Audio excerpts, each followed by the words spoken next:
የሚባል በውጮቹ አነጋገር ደግሞ አክቹዋል ሲን የሚባል የዕለት ዕለት ገቢራዊ ኃጢአት በአዳም በቀደመው ኃጢአት ምክንያት ወደ ሰው ገብቷል። ይሄ ማለት ምን ማለት ነው? አባታችን አዳም እግዚአብሔር በፈጠረው ጊዜ ንጽህና ቅድስና ነበረው በገነት እያለ። ልክ ዕፀ በለስን በበላበት ቅጽበት ባህሪው ይጎሰቁላል። ባህሪው ሲጎሰቁል ጸጋው ይገፈፋል። ያን ጊዜ የአዳም ሰውነት ለኃጢአት የሚያዘነብል ወደ መሆን ይሻገራል። ከዛ በኋላ ራሱ አዳም ከአዳም የተወለዱ የአዳም ልጆች በአጠቃላይ ገቢራዊ ኃጢአት የሚሰሩ ወደ መሆን ይወርዳሉ። በዚህ ምክንያት ከቀደመው የአዳም ኃጢአት የትኛውም አይነት መስዋዕት ይቅርታ ሊያመጣ አይችልም።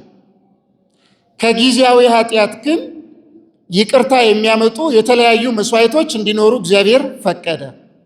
በዚህ ምክንያት ሰዎች በዚህ ዓለም ሲኖሩ በአዳም ኃጢአት ከመጠየቃቸው በተጨማሪ በራሳቸው ሌላ ኃጢአት ሰርተው ተጨማሪ ጥያቄ ስለሚጠየቁ ለዛ ለጊዜያዊው ኃጢአት የሚቀርቡ የተለያዩ መስዋዕቶች ተሰሩ።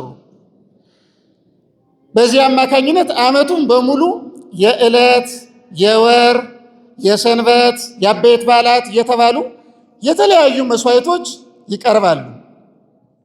ልብ በሉ፣ የሚቀርቡ መስዋዕቶች የበግ ሊሆን ይችላል፣ የላህም ሊሆን ይችላል፣ የፍየል ሊሆን ይችላል፣ የርግብ ሊሆን ይችላል። እነዚህ መስዋዕቶች የሚቀርቡት ለሰው ኃጢአት ነው። እንደምታውቁት እነዚህ እንስሳት በራሳቸው ምንም ዕውቀት የሌላቸው ኃጢአትም መስራት የማይችሉ ሰው ከሰራው ኃጢአት ጋር ትብብርም የሌላቸው ፍጥረታት ናቸው። ግን ከጊዜያዊው ኃጢአት ይቅርታ ይደረግ ዘንድ እነዚህ መሰዋት የግድ ነበረባቸው። እግዚአብሔር ይህንን ስርዓት የሰራው አዳም በሰራው ኃጢአት በመጀመሪያው ኃጢአት ምክንያት የሰው ሰውነት ምን ያህል እንደተጎሳቆለች ከጸጋዋ እንደተዋረደች እግዚአብሔር አዳምን ሲፈጥረው የፍጥረት ሁሉ የበላይ አድርጎ ነበር የፈጠረው። ያን ልዕልናውን በኃጢአቱ ምክንያት እንዴት እንዳጣ ከራሱ ይልቅ በእግዚአብሔር ዘንድ ግዕዛን የሌላቸው እንስሳት ተቀባይነትን እንዴት እንዳገኙ የሚያመለክት ነበረ። ታዲያ እነዚህ መስዋዕቶች ጊዜያዊ ኃጢአትን ነው የሚያስተሰርዩት ወይም ከጊዜያዊ ኃጢአት ይቅርታ እንድናገኝ ነበር የሚያደርጉት። ያን አሁን የጊዜያዊ ኃጢአት ይቅርታ የሚያሰጡትን የዕለቱን የሰንበቱን ምናምን አላብራራም፣ ብዙ ምስጢር ስላለው እናቆየውና በዓመት አንድ ቀን ግን አለች። እየሰማችሁ ነው? እየሰማችሁ ነው ወይ? በዓመት ስንት ቀን አልኳችሁ? መልሱ። ስንት ቀን አልኳችሁ? ሐሳቡን ይዛችሁ መሄድ አለባችሁ። ስንት ቀን? አንድ ቀን። ያቺ አንዷ ቀን the great day of atonement ትባላለች። ታላቋ የማስተስረያ ቀን። ኦሪት ዘሌዋውያን ምዕራፍ 16 ቁጥር 1 ጀምሮ ስለዚች ቀን የተጻፈው መጀመሪያ በትንሹ በስሱም ቢሆን ኦሪት ዘጸአት ምዕራፍ 30 ቁጥር 9 ጀምሮ አለ። ይሄ በአይሁድ ሊቃውንት ዮም ኪፑር ይባላል። ዮም ኪፑር ይባላል። ይሄ ቀላል አድርጌ እነግራችኋለሁ። አሁን ውስጥ ያላችሁ ይሄን ታያላችሁ። እዚህ ፊት ለፊት ያለው ውስጡ ምን ይባላል? ይሄ እየሰማችሁ ነው? ምዕመናንን ነው እየጠየኩ ያለች። ምን ይባላል? ይሄ ካህናት ብቻ የሚገቡበት ምን ይባላል? መቅደስ ይባላል አይደል? አዎ መቅደስ ይባላል። በብሉይ ኪዳን አንድ ቀን ብቻ በዓመት እንደዚህ አይነት ቅድስተ ቅዱሳን አለ። ቅድስተ ቅዱሳን መግባት የተፈቀደው ለሊቀ ካህናቱ ብቻ ነው። ማንም እንዲገባ አልተፈቀደለትም። ከሊቀ ካህናቱ በቀር ማንም አይገባም። ሊቀ ካህናቱም በዓመት 2 ጊዜ መግባት አይችልም። 4፣ 5 ጊዜ መግባት አይችልም። አንድ ጊዜ ነው የሚገባው። አንድ ጊዜ እንኳን ሲገባ ተዝረክርኮ ከገባ እዚያው ሊሞት ተቀስፎ ሊሞት ይችላል። ስለዚህ በገመድ ታስሮ ነው የሚገባው። በጣም የተለየ ምስጢር ነው ያለ። በዓመት አንድ ቀን ገብቶ የተለየ መስዋዕት ያቀርባል። ያን ቀን ወትሮ የሚለብሱት ልክኛ ልብሰ ተክህኖ እንደምንለው ስርዓታቸውን የሚፈጽሙበት ልብስ አላቸው። በዛች ቀን በዓመት አንድ ቀን ግን የተለየ ልብስ ይለብሳል። ከነጭ በፍታ የተሰራ መታጠቂያ፣ ጥምጣም ይህን የመሰለውን ነገር ያደርጋል ሊቀ ካህናቱ። ይህን ከማድረጉ አስቀድሞ ልብ ብላችሁ ስሙ፣ 10 ጊዜ እጁን ይታጠባል፣ 5 ጊዜ እግሩን ይታጠባል። ራሱን ካነጻ በኋላ ከነጭ የተሰራውን በፍታ ይለብሳል። ከዛ እዚህ ደጅ ላይ እዚህ ጋር ቆሞ ፊቱን ወደ ምስራቅ አዙሮ ይቆማል። ሁለት ካህናት አንዱ በግራ አንዱ በቀኝ ሁለት ፍየል ይዘው ይመጣሉ። እዚያ ሁለቱ ፍየሎች በሊቀ ካህናቱ ዳርና ዳር ግራና ቀኝ ይሆናሉ። እሱ ከመካከል ይሆናል። ከዛ ዋንጫ ያመጡለታል። በዛ ዋንጫ ላይ ሁለት ነገር ይጻፈበታል። አንዱ የእግዚአብሔር፣ እስኪ ተናገሩ፣ አንዱ የማ? አንደኛው የሰይጣን፣ አንደኛው የማ? መልሱ በደንብ። ሁለት ፍየሎች መጥተዋል። አንዱ በግራ አንዱ በቀኝ። ሊቀ ካህናቱ የት ነው ያለው? መካከል ላይ። ተናገሩ፣ የት ነው ያለው? በጋራ ስትመልሱ ለራሳችሁ ይገባችኋል ሐሳቡ። የት ነው ያለው ሊቀ ካህናቱ? በግራና በቀኝ ምኖች አሉ አልኳችሁ? ሁለት ምኖች? ፍየሎች። በዋንጫ ይደረግና ዕጣ ይመጣል። እዛ ዕጣ ላይ የእግዚአብሔር የሚልና የዲያብሎስ የሚል ይጻፍበታል። ከዚያን ዋንጫውን ያወዛውዘዋል ሊቀ ካህናቱ። ያወጣና አንዱን ዕጣ አንዱ ፍየል ላይ፣ አንዱን ዕጣ አንዱ ፍየል ላይ ያስቀምጣል። የእግዚአብሔር የሚል የተጻፈበት ፍየል እዛው መስዋዕት ሆኖ ይቀርባል። የዲያብሎስ የሚል የተጻፈበት ፍየል ወደ ምድረ በዳ ስኬፕጎት የሚባል አለ። ወደ ምድረ በዳ ይዘውት ይሄዳሉ፣ ይለቀቃል። ሰማችሁኝ አሁን የተናገርኩት? ይሄ በብሉይ ኪዳን በዓመት አንድ ቀን የሚደረግ ነው። በነገራችን ላይ የዕለት ዕለት መስዋዕት አለ በብሉይ።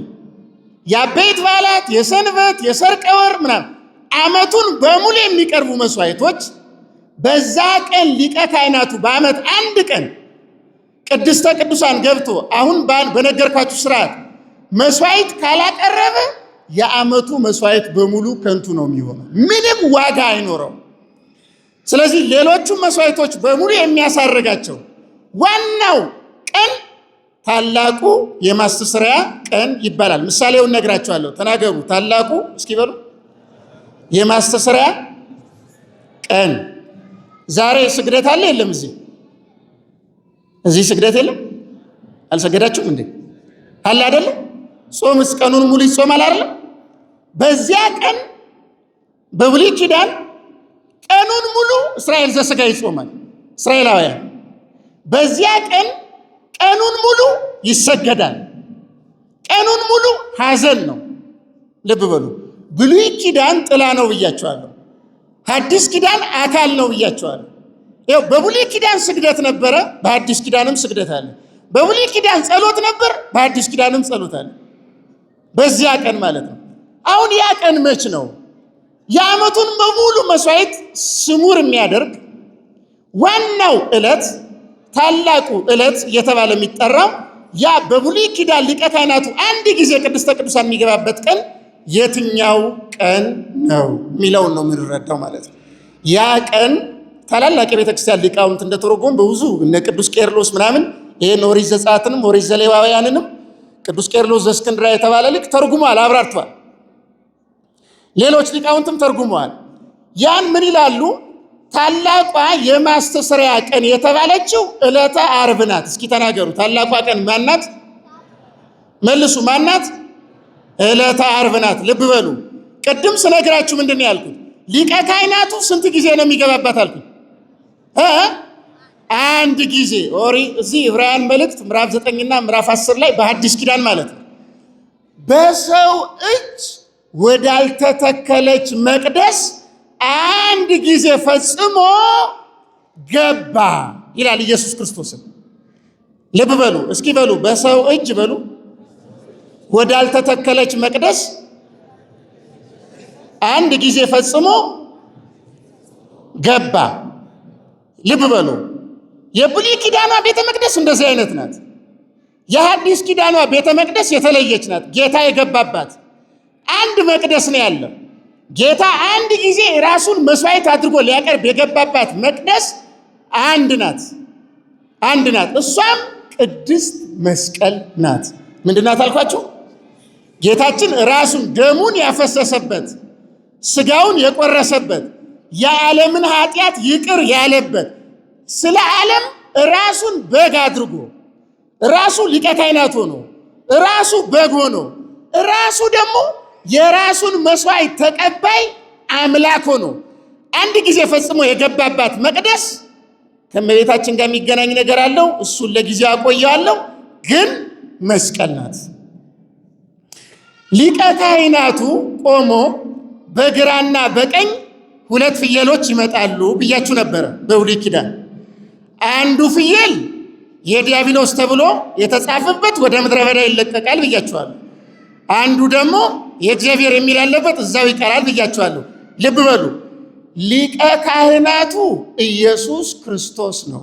ኢየሱስ ክርስቶስ ልዩ ሊቀ ካህናት ነው። በብሉይ ኪዳን የነበሩ ሊቃነ ካህናት መዋትያን ናቸው፣ ኃጥአንም ናቸው። ስለ ራሳቸው ኃጢአት መስዋዕት ያቀርባሉ። ቅድም ግን ምን አልኳችሁ? ከነጭ በፍታ የተሰራው ልብስ ሊቀ ካህናቱ ከመልበሱ አስቀድሞ እጁንም እግሩንም ይታጠባል። አላልኳችሁም? ብያችኋለሁ። እየሰማችሁኝ ነው? አልነገርኳችሁም? ይሄን እጁንም እግሩንም ይታጠባል። ምን ማለት ነው? እኔ ኃጢአት አለብኝ፣ ኃጢአት እሰራለሁ። ኋላ የሚመጣው አማናዊው ሊቀ ካህናት ኢየሱስ ክርስቶስ ግን ንጹሐ ባህሪ ነው። እርሱ ኃጢአት የለበትም። ከነጭ በፍታ የተሰራው ያ ልብስ ሊቀ ካህናቱ የሚለብሰው ያ ልብስ አካላዊ ቃል ኢየሱስ ክርስቶስ ከእናታችን ከቅድስት ድንግል ማርያም የነሳው ንጹሕ ሥጋ ነው። እየሰማችሁ ነው አይደለም? ንጹሕ ሥጋ ሳልታጠብ ሳልነጻ ያን ልቀበል አልችልም ነው ሊቀ ካህናቱ የሚለው ምሳሌ ነው። ክርስቶስ ግን አማናዊ መስዋዕት ስለሆነ ጻዕዳም ስለሆነ የኃጢአት ትንታም ስለሌለበት እርሱን ለማመልከት ነበር ያን ያደርግ የነበረው ሊቀ ካህናቱ። ታዲያ ሊቀ ካህናቱ የክርስቶስ ምሳሌ ከሆነ ታላቋ የማስተሰሪያ ቀን ደግሞ በዕለተ ዓርብ ከተተካች ሌላ አንድ ነገር እንጨምራለን። ከሊቀ ካህናቱ ግራና ቀኝ ስንት ፍየል አለን ያልኳችሁ? መልሱ። ስንት ፍየል? ሐሳቡ ከባድ አይደለም፣ ቀለለ። ስንት ፍየል አለ? ሁለት ፍየል። ፍየል የምን ምሳሌ ነው የምታውቁት እናንተ ስታውቁ? ጌታ በማቴዎስ ወንጌል ምዕራፍ 25 ላይ በጎችን በቀኝ ፍየሎችን ቤት አቆማለሁ ነው ያለ። ፍየል ኃጢአት ይሰራል? ይሰራል ኃጢአት? በፍየል የተመሰሉ ኃጥአን ናቸው። ፍየል ግን ኃጢአት፣ በግም ፍየልም ኃጢአት አይሰሩም፣ ኃጢአት አይሰሩም። ግን በጎች በጻድቃን ይመሰላሉ፣ ፍየሎች በኃጥአን ይመሰላሉ። ታዲያ ፍየል የኃጥእ ምሳሌ ከሆነ ሊቀ ካህናቱን ክርስቶስ ከተካው ክርስቶስ በተሰቀለበት ዕለት በዕለተ ዓርብ ከጌታ ግራና ቀኝ የተሰቀሉ ትዝ ይላችኋል? ትዝ ይላችኋል ወይ? ምኖች ናቸው የተሰቀሉ? ጻድቃን ናቸው? እየሰማችሁ ነው? ምኖች ነው የተሰቀሉት? ሁለት ምኖች ነው የተሰቀሉት? ሽፍቶች ናቸው የተሰቀሉት። ልብ በሉ፣ ሁለት ሽፍቶች። እነዚያ ሁለቱ ሽፍቶች የሁለቱ ፍየሎች ምሳሌዎች ናቸው። አሁን ይህን ገፋ እናድርገው። በግራና በቀኝ የተሰቀሉ ሁለቱ ሽፍቶች በሁለቱ ፍየል የሚመሰሉ ከሆነ አንደኛው ፍየል የእግዚአብሔር የሚል ይጻፍበትና እዛው ይቀራል ብያቸዋለሁ። አንዱ ደግሞ ወዴት ይለቀቃል ያልኳችሁ? ወደ ምድረ በዳ። ምን ማለት ነው? ከሁለቱ ፍየሎች መካከል ሁለቱም ኃጢአተኛ ሆነው፣ ሽፍታ ሆነው፣ ገዳይ ሆነው፣ ቀማኛ ሆነው በጌታ ግራና ቀኝ ተሰቀሉ። ከተሰቀሉ በኋላ በተሰቀሉበት ሰዓት እዛው ጋር ሌላ መምህር ሳያስፈልግ አስተማሪ መጽሐፍ ተማረ ትርጓሜ የለም። ይሄ እዛው መስቀል ላይ አማናዊው በግ ኢየሱስ ክርስቶስ ስለ ዓለም ድነት ራሱን ሲሰዋ ሁለቱ ሽፍቶች ተመለከቱት። ከተመለከቱት በኋላ ከሁለቱ ሽፍቶች መካከል አንደኛው በአመፁ ቀጠለ፣ በግራ በኩል ያለው። አንደኛው ሽፍታ በቀኝ በኩል ያለው የጌታችንና የመድኃኒታችን ኢየሱስ ክርስቶስ ፍቅሩ እዛው ጋር ማረከው። እዛው ሽፍታ ነው ሲሰቀል፣ ገዳይ ነው ሲሰቀል፣ ቀማኛ ነው ሲሰቀል። እዛው ጋር ግን አባ ጊዮርጊስ ዘጋስጫ ክርስቶስ በተሰቀለ ጊዜ የክርስቶስ የመስቀሉ ጥላ ቢያርፍበት በቀኝ በኩል ያለው ሽፍታ ልቡናው ተሰበረና ወደ ክርስቶስ ተመለሰ ይላል። ቅዱስ ዮሐንስ አፈወርቅ ደግሞ ሌላ ተጨማሪ ነገር ይናገራል። ጌታችን በመስቀል ላይ በመከራ ሰዓት ከተናገራቸው 7 አበይት ነገሮች ውስጥ አንድ ነገር አለ። አባት ሆይ የሚያደርጉትን አያውቁምና ይቅር በላቸው። እስኪ ይህን ቃል ተናገሩ። አባት ሆይ እስኪ በሉ። የሚያደርጉትን አያውቁምና ይቅር በላቸው። በጣም አይገርምም? አሁን ኃጢአት ሳይኖርበት በደል ሳይኖርበት የታወቀ ነው። በእስራኤል ምድር ክርስቶስ ኃይል ታምራት ከማድረግ ዕውራን ከማብራት፣ አንካሳ ከማርታት፣ ሙት ከማስነሳት፣ የታመመ ድውይ ከመፈወስ የተለየ ምንም ያደረገው ነገር የለም። ምንም። እንጀራና ዓሣ ይባርካል፣ ያበላቸዋል። እግዚአብሔር ወልድ ቃል ስግው ሆኖ ሰው ሆኖ በተመላለሰበት ጊዜ በአጠቃላይ ያደረገው የትድግና የምገባ ስራ ነበረ። እስራኤል ዘሥጋ ግን የእሱን የማዳኑን ስራ ልትቀበል አልፈለገችም። በዚህ ምክንያት ልክ እንደዚያኛው ሽፍታ በግራ በኩል እንዳለው ሽፍታ በግራ በኩል ያለው ሽፍታ ክርስቶስ ላይ አሹፎበት ነበረ። እግዚአብሔር ከሆንክ አምላክ ከሆንክ አቅም ካለ እስኪ አንተ ውረድ እኛንም አድነን እያለ ሲዘማነን ነበረ።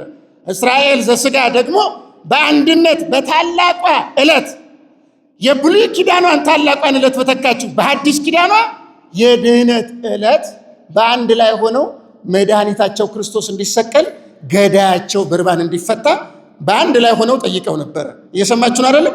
በርባን ይፈታ፣ ኢየሱስ ምን ይበል ነበር ያሉት? ይሰቀል ነበር ያሉት። ይሰቀል ነበር ያሉት። በጣም ይገርማል። ፈያታዊ ዘየማን ግን በቀኝ በኩል ያለው ሽፍታ ክርስቶስ የተናገራት ያቺ ቃል ልቡን ለወጠችው። ራሱ መከራ እየተቀበለ ነው። ይገርማችኋል። ራሱ ስቅላት ላይ ነው። ራሱ ወደ ሞት አፋፍ እየሄደ ነው። ራሱ እየተሰዋ ነው። በመጨረሻው የሕይወት ሰዓት የክርስቶስ ሙሽራ ለመሆን ራሱን እጩ አደረገ። በቀኝ በኩል ያለው ሽፍታ ተመልከቱ። ሊቀ ካህናቱን ደግሞ ልብ ብላችሁ አስቡ። ክርስቶስን ማለት ነው። እድሜ ልክህን ሽፍታ ነበርክ።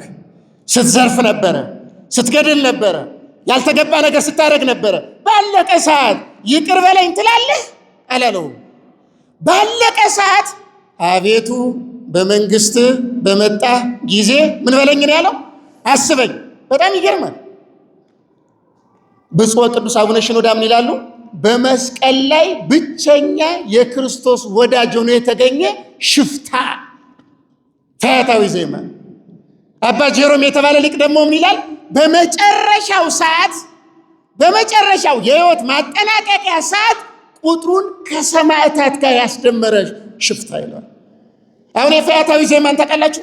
በቀኝ በኩል ያለው ሽፍታ በልማድ ሽፍታው እያልን እንጠራዋለን እንጂ ቁጥሩ ከነ አርሴማ ጋር እንደሆነ ታውቃላችሁ? ቁጥሩ ከነ ጊዮርጊስ ጋር እንደሆነ ታውቃላችሁ? ኃጢአቱ ይቅርታ ያገኘችው በመስቀል ላይ፣ በመስቀል ላይ ሽፍታ ነው፣ ገዳይ ነው፣ ዘራፊ ነው፣ ቀማኛ ነው። ባለቀኝ ሰዓት ከክርስቶስ ጋር በመስቀል ላይ ተሰቅሎ የክርስቶስ ወዳጅ በመሆኑ ምክንያት ቁጥሩ ከሰማዕታት ገባ። ኃጢአቱን አጠበለት ክርስቶስ። በጣም አይገርምም? ስለዚህ የዛሬው ዕለት ሲታሰብ የምናስተውለው በጣም ብዙ ነገር አለን። በጣም ብዙ ነገር አለን። ሊቀ ካህናቱ ኢየሱስ ክርስቶስ ምን ያህል የኛ አፍቃሪ እንደሆነ። በነገራችን ላይ አንዳንድ ሰዎች ሎጂካል በሆነ መንገድ እየሄዱ፣ ይሄ ሎጂክ በጣም አስቸጋሪ ነገር ነው እንደምታውቁት፣ ጠቃሚም ነው በጣም አስቸጋሪም ነው። ሎጂካል በሆነ መንገድ አሁን ኢየሱስ እግዚአብሔር ከሆነ እግዚአብሔር ይራባል፣ እግዚአብሔር ይሰቀላል፣ እግዚአብሔር ይሞታል፣ እግዚአብሔር መከራ ይቀበላል፣ እግዚአብሔር ይገረፋል። ስለዚህ እግዚአብሔር ሰው ሆነ ከሚለው ይልቅ እግዚአብሔር ሰው አልሆነም የሚለው ያሳምናል የሚል የጥርጣሬ ጥያቄ የሚጠይቁ ሰዎች አሉ። እየሰማችሁ ነው የምናገረው? እየሰማችሁ ነው ወይ? የእኛ አምላክ ስለኛ ተሰቅሏል አልተሰቀለም? ፈዛችሁ ነው የምትመልሱት። ጨርሻለሁ። ተሰቅሏል አልተሰቀለም? ማን ነው የተሰቀለው? መልሱ። ማን ነው የተሰቀለው? ኢየሱስ ማን ነው? እግዚአብሔር ነው አይደለም? ስለማን ነው የተሰቀለው? መልሱ። ስለማን ነው? ባይሰቀልሳ? ለእርሱ በመሰቀሉ ምክንያት የሚያገኘው ጥቅም አለ? ለእርሱ በመሰቀሉ ምክንያት የሚያገኘው ጥቅም አለ? እኛን ስለሚወደን እያሉ ነው። ይህንታ እናንተን አግዘው እየመለሱ ነው። ለራሱ ግን የሚያገኘው ጥቅም አለ? አለ? የለም። አይገርማችሁ? አንድ ጥቅም የለም። በጣም አሁን ሎጂኩ ምን ያህል ይሰፋል የሚለውን አላውቅም። እግዚአብሔር እኛን ሰው ሳይሆን ማዳን ይችላል አይችልም? እየሰማችሁ ነው? ምመነ ፈዛችኋል። ሰው ሳይሆን እግዚአብሔር እኛን ማዳን ይችላል አይችልም? ይችላል አይደል? ቃል በመናገር እግዚአብሔር ለይኩን ብርሃን ብሎ ብርሃን ይሁን ብሎ በቃል ብቻ ብርሃንን ፈጥሯል አልፈጠረም? ፈጥሯል አልፈጠረም? እግዚአብሔር ታዲያ ቃል በመናገር ብቻ ሰው ሳይሆን እኛን አዳም ዳን ብሎ ማዳን ይችላል አይችልም? ይችላል። እግዚአብሔር የሚሳነው ነገር ስለሌለ አንድ ሽን ያዘው። እግዚአብሔር ቃል በመናገር እኛን ማዳን ይችላል። ጥሩ። እግዚአብሔር ሰው በመሆንስ እኛን ማዳን ይችላል አይችልም? እግዚአብሔር ይችላል አይችልም? ይችላል። ጥሩ። ሰው በመሆንም እኛን ማዳን ከቻለ ቃል በመናገርም እኛን ማዳን ከቻለ ከሁለቱ ለእግዚአብሔር እኛን ለማዳን የቱ ነው ቀላል? ቃል በመናገር ማዳን ይሻላል? ሰው ሆኖ መከራ በመቀበል ማዳን ይሻላል? እየሰማችሁ ነው? የቱ ነው ቀላል? እሺ ቃል በመናገር ማዳን ቀላል ነው አይደለም? እየተከታተላችሁ ነው? እየተከታተላችሁ ነው ወይ? ዕለተ ዓርብን እንደታሸገ እንትን ሆነን እኮ ምንም ኮንሰፕቱ ሳኒዝ መሄድ የለብንም። ትንሽ ይሄ ነገር ብንይዝ ብዬ ነው የምናገረው። ቃል በመናገር ማዳን ይበልጣል ይቀላል ወይስ ሰው ሆኖ መከራ በመቀበል ማዳን ይቀላል? የቱ ይቀላል? ቃል በመናገር ማዳን ይቀላል። አሁን እናንተ ከዚህ ተነስታችሁ 4 ኪሎ ለመሄድ ሁለት አማራጭ ቀረበላችሁ። አንደኛ መኪና፣ ሁለተኛ በእግር። ከሁለቱ ምረጡ ብትባሉ መቼስ ሁላችንም የምንመርጠው በመኪና የሚለውን ነው አይደል? በአንድ ድምፅ ነው አይደለም? ቀላሉም ያ ስለሆነ አስቡ። አንድ ሰው ጤናማ ሆኖ መኪና ቀርቦለት ከዚህ 4 ኪሎ በመኪና ትሄዳለህ በእግር ሲባል አይ በእግር ሊል አይችልም፣ ሊል አይችልም። ታዲያ አስቡ፣ እግዚአብሔር እኛን ቃል በመናገር ብቻ ማዳን እየቻለ ለምንድን ነው አምላክ ሰው መሆን ያስፈለገው? ለምን ሰው መሆን አተጋው? ለምን በከብት በረት መወለድ አተጋው? ለምን በመስቀል ላይ እርቃኑን መሰቀል አተጋው? ማዳን እየቻለ አሁን ሌላ ጥያቄ ልጠይቃችሁ። ሰቃዮቹን እንዳይሰቅሉት ማድረግ ይችላል አይችልም? እሺ እየሰማችሁኝ ነው? ሰቃዮቹን እንዳይሰቅሉት ማድረግ ይችላል አይችልም? እሺ ሰቃዮቹን ማጥፋትስ ይችላል አይችልም? መቻሉ በጣም ብዙ ነው ማለት ነው። ግን ተመልከቱ፣ ይህን ሁሉ ነገር እግዚአብሔር እየቻለ ያን ሁሉ ነገር ግን አላደረገም። ለምንድን ነው ያላደረገው? ለምን መከራ መቀበልን መረጠ? ለምን ወደደ? ከቀላሉ መንገድ ይልቅ ከባዱን ለምን ወደደ? የህይወትን ትክክለኛ ትርጉም ሊያስተምረን ፈልጎ ነው። እየሰማችሁ ነው? የህይወትን ህይወት አሁን ይሄ ሲምፕሊፋይድ የሆነ ቀለል ያለ ይሄ ዘና ፈታ ማለት ይሄ ሰፊ መንገድ አለ። የጾም የሌለበት፣ ስግደት የሌለበት፣ እንደዚህ ምጽዋት የሌለበት፣ ትትና፣ የዋሃት፣ ደግነት መሰል ነገር የሌለበት በጣም ሰፊ መንገድ አለ። እየጨፈርክ እየገደልክ እያመነዘርክ እየተስገበገብክ በጥላቻ በኃጢአት ምናምን ሆነ የምትሄደው ሰፊ መንገድ አለ። እግዚአብሔር በዛ መንገድ እንድንሄድ አይፈልግም። የክርስትና ህይወት ጠባብ ናት፣ መከራ ያለበት ናት። ይህን መቀበል አለብህ ለማለት ነው። ክርስቶስ ተመልከቱ፣ መከራ በመቀበል እኛን ማዳን የፈለገው ይህንን መቀበል የክርስትና ህይወት ዋና ምልክት ስለሆነ ነው። ክርስትና ከዚህ ውጭ ሆኖ ስለማይኖር ማለት ነው። ስለዚህ ረጅም ሰዓት መውሰድ ጥሩ አይደለም። ባጭሩ ማለት የፈለግኩት ምንድን ነው፣ ታላቋ የማስተስሪያ ቀን የምትባለው በብሉይ ኪዳን ያለችው በአዲስ ኪዳን በዕለተ ዓርብ ተተክታለች። የብሉይ ኪዳኑ ሊቀ ካህናት በዓመት አንድ ጊዜ መስዋዕት ካላቀረበ ይቅርታ የለም። ዕለተ ዓርብን ከክርስቶስ መከራ ጋር ያልተሳተፈ የክርስቶስን መከራ ያላሰበ ትንሣኤውን ሊያጣጥም አይችልም። ወደ ህይወት ብርሃን ሊገባ አይችልም። ከኃጢአት ጨለማ ሊላቀቅ አይችልም። ስለዚህ ይህንን መሰረታዊ ሐሳብ ለማመልከት ያቺ የብሉይ ኪዳኗ የማስተስሪያ ቀን በዕለተ ዓርብ ተተካች። አማናዊው ሊቀ ካህናት ኢየሱስ ክርስቶስ ሆነ። ፍየሎቹ ደግሞ ሁለቱ ሽፍቶች ሆኑ።